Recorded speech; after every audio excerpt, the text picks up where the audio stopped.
बोलिए वैदिक धर्म की पूज्यपाद स्वामी जी महाराज, आदरणीय आचार्य जी, श्लोका बनकर के बैठे हुए हैं, जिनके बहुत सुंदर भजन सुने। मेरी छोटी बहन प्यारा गाती है, छोटी सी आयु में वेद का प्रचार कर रही है, तनु आर्या। एक बार बहन के लिए जोरदार तालियां बजाएं। उनके पिताश्री और इस पावन पवित्र ऐतिहासिक समाज में धर्माचार्य आदरणीय श्री करुणीय शास्त्री जी, आदरणीय भाई मनोज आर्य जी, इस पावन पवित्र समाज के सभी अधिकारी, कार्यकारिणी के सभी सदस्य, उपस्थित सभी धर्म प्रेमी बंधुओं, पूजनीय वंदनीय मातृशक्ति, गुरुकुल से आए हुए प्यारे भाई,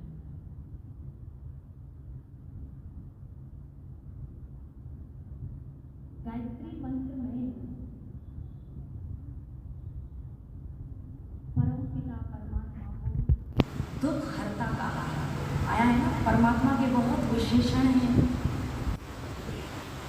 कहीं भी ये नहीं आया कि परमात्मा सुख हरता है, आया कहीं?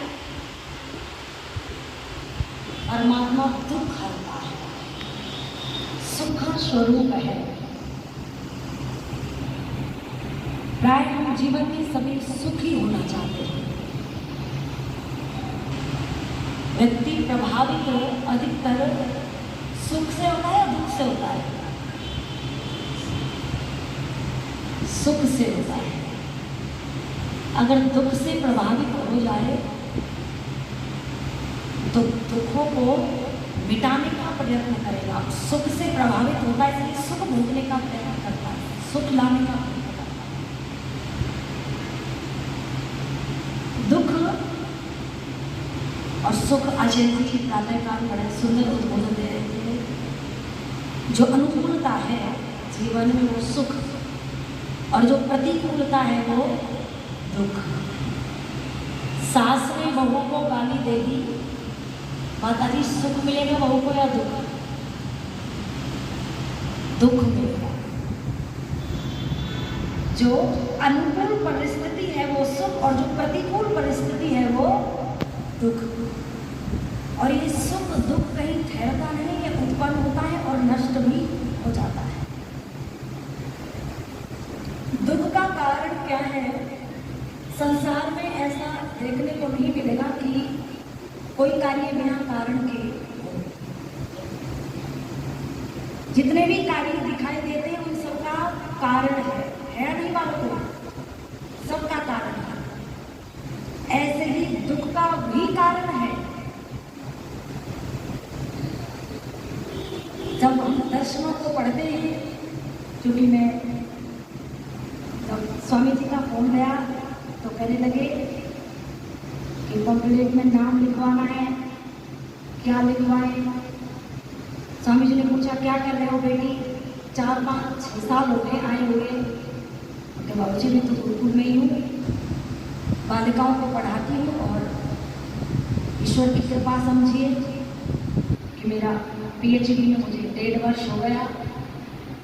और मेरा जो विषय है वो दर्शन फिलॉसफी, और गुरुकुल कामड़ी से स्वामी श्रद्धानंद सरस्वती ने जो स्थापना की गुरुकुल की, उस गुरुकुल में PhD करने का सौभाग्य प्राप्त हो रहा है।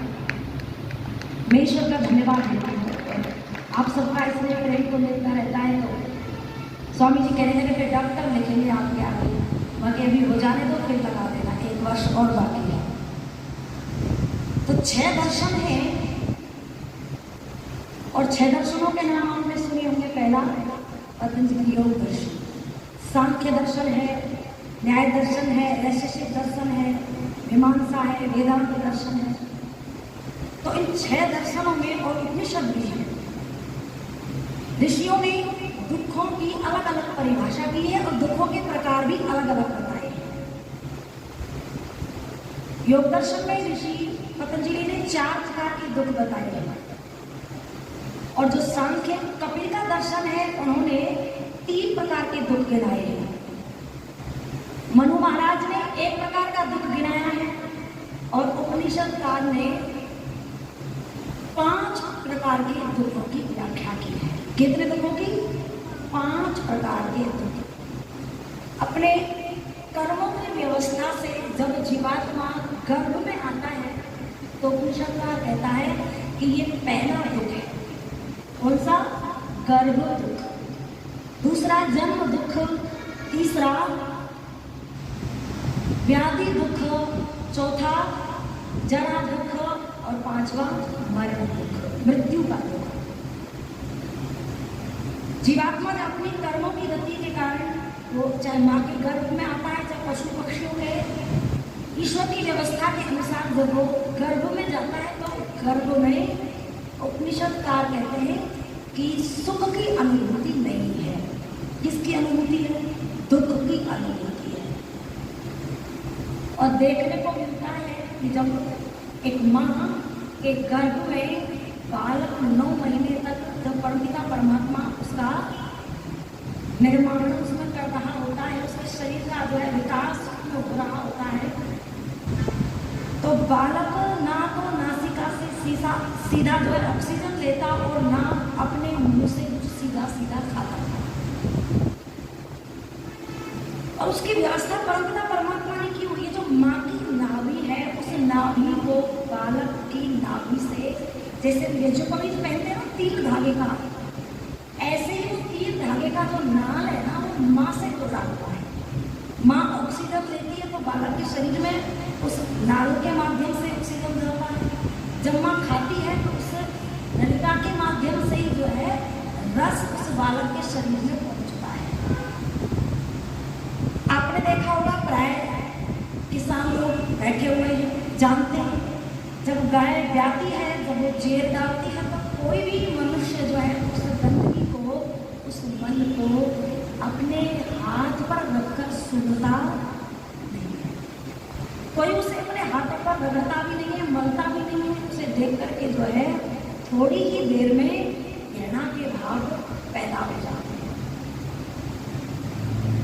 हमें थोड़ी ही देर में उस मल को देख करके, उस जेल को देख करके घृणा के भाव पैदा हो जाते हैं। आप उसे उठाते हैं और बाहर खड्डा खोद करके गाड़ दिए आते हैं, जबकि वो तो 9 महीने तक उस गर्भ अवस्था में बोलो उसके शरीर का विकास होता है। तो उपनिषदकार ऋषि कहता है कि जो गर्भ में 9 महीने तक बालक रहता है, और अन्य जो जीव रहते हैं, जो आत्माएं, शरीर का जब निर्माण होता है माँ के गर्भ में, तो उसमें जो है अनुकूलता नहीं है, प्रतिकूलता है, जो उसको दुख गिराया। और फिर दूसरा दुख गिराया जन्म दुख। आपने देखा होगा जब बालक जन्म लेता है तो उस नाल को काट देते हैं कि नहीं काट देते हैं? माँ से संपर्क टूट गया तो बालक रोता है। ये रोना जो है ना, ये परमपिता परमात्मा की व्यवस्था है। उधर से एक वायु का गोला उठता है, कंठ से टकराता है और सांस नदी को खोल देता है। जब जन्म माँ संतान को देती है तो उसमें अनुकूलता नहीं, प्रतिकूलता है। ऋषि कहते हैं कि जितनी वेदना, जितना दुख, जितनी तकलीफ एक माँ को होती है, वो डॉक्टर उस दर्द का, उस पीड़ा का अंदाजा नहीं लगा सकता। उसमें अनुकूलता नहीं, प्रतिकूलता, इसलिए उसको दुख कहा। जन्म दुख। बालक रोता है और रोता नहीं है तो बोलो, जहाँ खुशी का वातावरण है, बेटा हुआ है, बेटा रोएगा नहीं तो फिर वो जो है क्या हो जाएगा, उसके जीवित रहने की संभावना अधिक समय तक नहीं है। तो उसे कई बार लोग कहते हैं कि परीक्षित था, उसको कृष्ण जी ने जीवित कर दिया, लोग कहते हैं। किंतु एक सिद्धांत है सीधा का सीधा कि एक बार शरीर से जब जीवात्मा निकल जाती है तो उसके बाद उसे कोई जिंदा जीवित नहीं कर सकता। श्री कृष्ण के पास यदि जीवित करने की कला होती तो अभिमन्यु जैसा योद्धा कुरुक्षेत्र की भूमि में धराशायी पड़ा हुआ है, अच्छा बताओ उसे बचा पाए? उसमें प्राण डाल सकते थे? पास एक कला थी रुलाने की, और उन्होंने उस कला से उनको रुलाया परीक्षित जी को, तो उनको जो है जीवन मिला। ये कहानी आती है, पौराणिक लोग इसे दूसरी तरीके से बताते हैं। जन्म दुख, पहला गर्भ दुख, दूसरा जन्म दुख। जल्दी जल्दी बता रही हूँ, बोलने के तो पूरा 2 घंटे का प्रवचन है, बोलते रहो दुखों के ऊपर। जितना समय है उतने ही समय में अपनी बात को राम करने का जो है प्रयास में करें। गर्भ दुख, जन्म दुख, और तीसरा क्या है व्याधि दुख। आदि प्लस व्याधि, आदि कहते हैं मन के लोगों को, और व्याधि कहते हैं शरीर के लोगों को। शरीर में कोई बीमारी आ जाए, टीबी हो जाए, कैंसर हो जाए, बुखार आ जाए, पीड़ा से, दुख से, तकलीफ से जो है व्यक्ति करा रहा है, अच्छा बताओ, उसको सबसे बढ़िया जो मिठाई आप हिसार में बनती हो हलवाई के पास से ला करके उसे देना।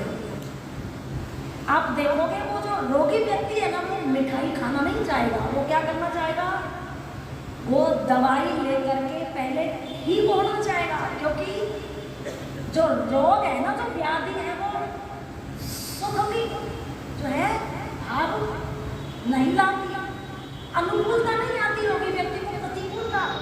लोगों को जो है चारपाई पर कराते हुए, रोते हुए, तड़पते हुए हमने देखा है, ईश्वर से प्रार्थना करते हुए देखा है, परमात्मा कृपा कर दे, ईश्वर मुझे ठीक कर दे, ये जो जीवन है ना अब तक का जो मैंने ऐसे ही निकाल दिया, एक बार मुझे ठीक कर दे, स्वस्थ कर दे, फिर पूरा जीवन जो है तेरी भक्ति में लगा दूंगा।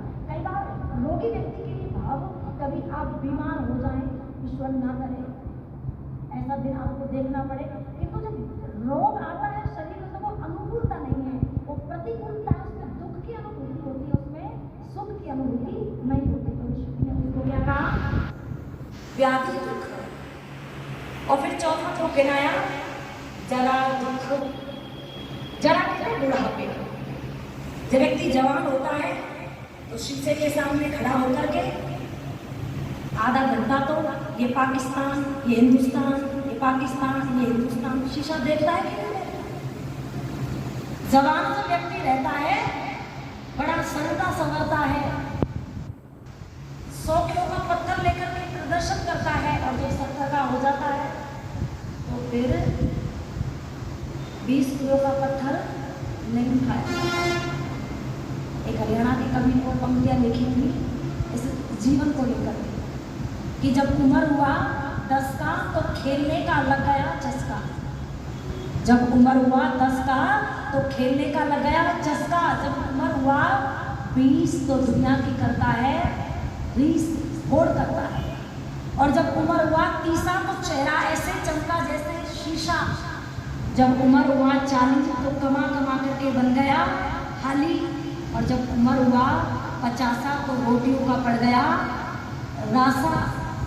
जब उम्र हुआ 60 तो हाथ में आ गया लठ। और जब उम्र हुआ 70 तो अकल पे पड़ गए पत्थर। फिर बालक ये कहते पिताजी आप बार बार मत बोला करो ज्यादा, आप थोड़ा कम बोला करो, आपके बोलने की उम्र नहीं है, इतना मत बोला करो, बार बार टोका टाकी मत किया करो घर में। अब तुम्हारे चश्मे का नंबर पुराना हो गया है, अब हम इस संसार को अपने चश्मे से देखेंगे। जिन बालकों को बोलना सिखाया वो बालक बड़े होकर के, वो बेटा बड़ा होकर के बोलो पिताजी को चुप रहना सिखाता है। जब उम्र हुआ 70 तो अकल में पड़ गए पत्थर। बुद्धि काम करना बंद कर देती है, कुछ बोलता है कुछ निकलता है, कोई कुछ कहता है कुछ सुनता है। जब उम्र हुआ 70 तो अकल में पड़ गए पत्थर। और जब उम्र हुआ 80 तो कब जुकाम कब खांसी। जब उम्र हुआ 90 तो यही थूके और यही दावे। और जब उम्र हुआ 100 तो फिर गया बस 100। इतनी सी कहानी। जरा अवस्था, बुढ़ापे की जो अवस्था है ना उसमें स्वामी जी प्रतिकूलता है अनुकूलता है? प्रतिकूलता है। जहाँ प्रतिकूलता है वहाँ दुख है। और फिर मरण दुख, मृत्यु। यक्ष और युधिष्ठिर संवाद उसमें लगभग 117 प्रश्न पूछे युधिष्ठिर से यक्ष ने। एक प्रश्न उसमें ये भी था कि संसार का सबसे बड़ा आश्चर्य क्या है? तो युधिष्ठिर कहते हैं कि हम प्रतिदिन जो है देखते हैं, आज उस परिवार में से उनका पिता चला गया, आज उस परिवार में से उनकी माँ चली गई, आज उसका पति चला गया, उसका बेटा चला गया, उसका पिता चला गया, उसका भाई चला गया, उसकी बहन चली गई। फिर भी ये सब कुछ आंखों के सामने होते भी हम क्या बनते हैं? अनजान बने रहते कि मृत्यु शायद मुझे नहीं। अच्छा, मरना कोई नहीं चाहता है क्या? कोई मरना नहीं चाहता, किंतु ऋषि कहते हैं चाहे कोई कितना भी बलवान क्यों ना हो, शक्तिशाली सिंह हाथी, और चाहे कोई कितना निर्बल व्यक्ति क्यों ना हो, निर्बल को भी मृत्यु लेके जाती है और धनवान को भी, उसको बलवान को भी मृत्यु छोड़ती है। न निर्धन को मृत्यु छोड़ती, ना धनवान अंबानी से को मृत्यु छोड़ेगी। कोई ये समझता हो ना कि मेरे पास तो बहुत सारा रुपया है तो मैं जो है बच जाऊंगा, मृत्यु मुझे नहीं आएगी। देखो, दो प्रकार की संपत्ति है, कल चर्चा करते हैं उसको। दो प्रकार की संपत्ति है, एक है ये धन रूपी संपत्ति। हाँ, बीमारी आ जाए, कोई रोग आ जाए तो अस्पताल में इस धन रूपी संपत्ति की आपको जरूरत पड़ेगी। यदि ये धन नहीं है तो फिर आप बीमार पड़े रहना, कोई देखने वाला, क्योंकि उपचार कैसे होगा, रोग से होगा। ये अस्पताल में काम आती है जो धन रूपी संपत्ति है बुढ़ापे में। और एक संपत्ति और है, वो कब काम आती है? जब व्यक्ति इस संसार को छोड़ करके जाता है कहाँ? ईश्वर की व्यवस्था के अनुसार अगले जन्म में। तो उस समय जो संपत्ति चाहिए होती है वो है धर्म रूपी संपत्ति। और अगर वो धर्म रूपी संपत्ति आपने एकत्रित की है तो फिर वो मंत्र आता है ना, ओम त्र्यंबकम यजामहे सुगंधिं पुष्टिवर्धनम्। जैसे पका हुआ खरबूजा स्वतः ही डाली को छोड़ देता है, ऐसे व्यक्ति अपने जीवन में से, इस शरीर में से जो है उसकी आत्मा लोग को गमन कर जाती है, चली जाती है। इसलिए कहा कि धन रूपी संपत्ति और धर्म रूपी संपत्ति, ये दोनों कमानी चाहिए। व्यक्ति को ना निर्धन होना चाहिए और ना बिना पुण्य के शुभ कर्मों की गठरी के होना चाहिए। क्योंकि अंत में जो है, कई बार आपने लोगों को देखा होगा, रोते हैं, बिलखते हैं, आंसू एक आंख इससे निकल रहा है, दूसरा आंसू एक आंख से निकल रहा है। लोग कहते हैं इसका बेटा कनाडा में रहता है, बुलाओ उसे। ये अपने बेटे को याद, आखिरी समय में अपने बेटे को नहीं देख पा रहा है, इसलिए रो रहा है। कोई कहता है ये अपनी पत्नी को याद करके रो रहा है, कोई कहता है ये अपने भाई को याद करके रो रहा है। अच्छा बताओ, क्या जीवन की वास्तविकता ये होती है कि वो अपने माता पिता, भाई बंधु, कुटुंब अभिनय को ना देख करके रोता है? ना, सच्चाई ये है कि जो जीवन में कर्म उसने किए हैं, वो जो वीडियो रील है ना, ये क्या चल रही है, बन रही है, ऐसे ही जीवन में जो कर्म व्यक्ति ने किए हुए होते हैं, अंतिम समय में जो है वो वीडियो कैसे उसकी आंखों के सामने घूमती रहती है और उसके मन में यही विचार चलता रहता है कि हीरा जैसा जीवन परमपिता परमात्मा ने शुभ कर्म करने के लिए दिया था, परोपकार के कार्य करने के लिए दिया था, किंतु ये जीवन तो तुमने ऐसे ही कहा ना, जीवन खत्म हुआ तो जीने का ढंग आया, और जब सरमा बुझ गई तो महफिल में रंग आया। मृत्यु दुख किसी को नहीं छोड़ती। हाँ देखो, दो शब्द हैं, एक है बंधना और एक है बांधना। जैसे किसान गाय को बांधता है, जैसे माता पिता के हाथ से जब संतान निकलने लग जाती है, बिगड़ने लग जाती है, तो माता पिता बांधते हैं। जब हम बैंक में जाते हैं तो देखते हैं एक जो कलम है ना, पेन, वो एक धागे से बना हुआ है। अच्छा बताओ उसे क्यों बांधा हुआ है? उसकी देखभाल के लिए बांधा हुआ है, सुरक्षा के लिए कोई लेना जाए। रेलवे विभाग के कर्मचारियों ने ट्रेन में एक शौचालय में जो डिब्बा रखा हुआ होता है ना, उसको ही लोहे की जंजीर से बांधा हुआ है। ये किसके लिए बांधा हुआ है? सुरक्षा के लिए बांधा हुआ है, सुरक्षा प्रदान करता है। और एक है बंधना। किससे बंधना है? बंधना किससे है? ईश्वर से बंधना है, उसकी व्यवस्था से बंधना है। ऋषि मुनि बंद करके उसकी व्यवस्था में उन दुखों से छूट जाते हैं, यानी उस परमपिता परमात्मा के सानिध्य को क्या कर लेते हैं? प्राप्त कर लेते हैं। दुख का कारण क्या है? दुख का कारण है जन्म। न्याय दर्शन का ऋषि लिखता है, दुख जन्म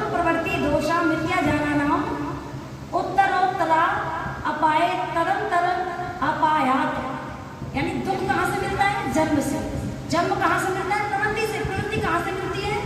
दोष से। दोष कहाँ से आता है? मिथ्याचार, यानी जो झूठा व्यवहार है, जो अविद्या है। अब इसको उल्टा कर लो आप, जो अविद्या है ना, अविद्या के कारण क्या पैदा होता है? अविद्या के कारण दोष पैदा होता है, और दोष के कारण प्रवृत्ति बनती है, प्रवृत्ति के कारण जन्म होता है, और जन्म के कारण ये शरीर मिलता है, और शरीर से वो दुख मिलता है। कारण क्या हुआ दुख का? कारण हुआ ये शरीर। ऋषि कहते हैं उपनिषदकार कि जब तक ये शरीर है ना, तब तक इस दुख को संसार में से कोई मिटा नहीं सकता। जब तक शरीर है। हाँ, जब शरीर नहीं रहेगा तो फिर दुख भी नहीं रहेगा। रत्ना सिंह जी ने बड़ी सुंदर पंक्तियां लिखी, और उन पंक्तियों को बोल देती हूँ और मेरा समय होगा कि सदियों से जीव भटकता परिचैन कहीं ना पाया। सदियों से जीव भटकता परिचैन कहीं ना पाया। सदियों से जीव भटकता परिचैन कहीं ना पाया। कई बार जिया मर मर कर, हर बार जिया मर मर कर, फिर भी जीना ना। सदियों से जीव भटकता, सदियों से जीव भटकता परिचैन कहीं ना पाया। परिचैन कहीं ना पाया। पशु वृक्षों में ही घूमा, परे परोपकार न सीखा। नित्य नया पाप करने का सीखा एक नया तरीका। पशु मनुष्य में अंतर क्या है? पशु मनुष्य में अंतर क्या है? ये भेद जानना। पशु मनुष्य में अंतर क्या है? पशु मनुष्य में अंतर क्या है? ये भेद जानना। हर बार जिया मर मर कर, फिर भी जीना ना। पशु तूने मोर पपिया बनकर, पी पी को कभी न पुकारा। तूने मोर पपिया बनकर, पी पी को कभी न पुकारा। सत्संग की वर्षा की शरद ऋतु में जीवन को नहीं निखारा। वर्षा की शरद ऋतु में जीवन को नहीं निखारा। कई बार तेरे जीवन में, हर बार तेरे जीवन में सावन का महीना आया। हर बार तेरे जीवन में सावन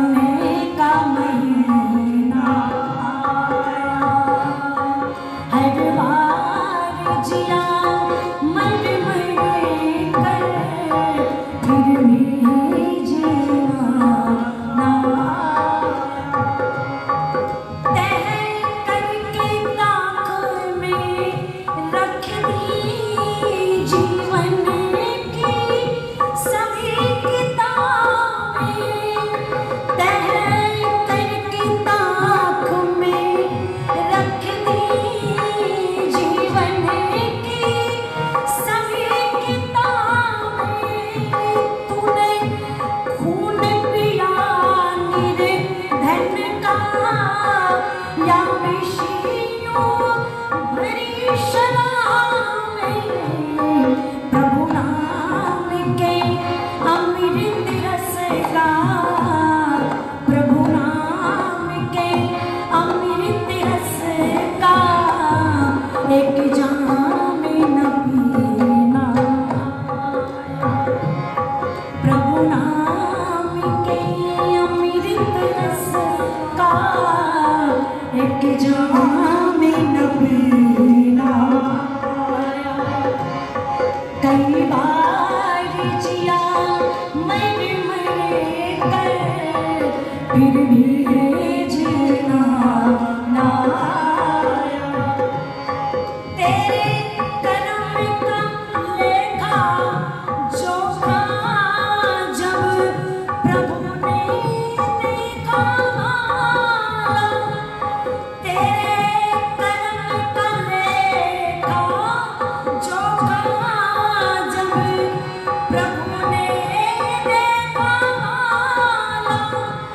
नत्था सिंह सर से पांव तक तेरा जीवन निकला काला नत्था सिंह सर से पांव तक तेरा जीवन निकला काला सब पड़ गए फीके सब पड़ गए फीके पापों का पसीना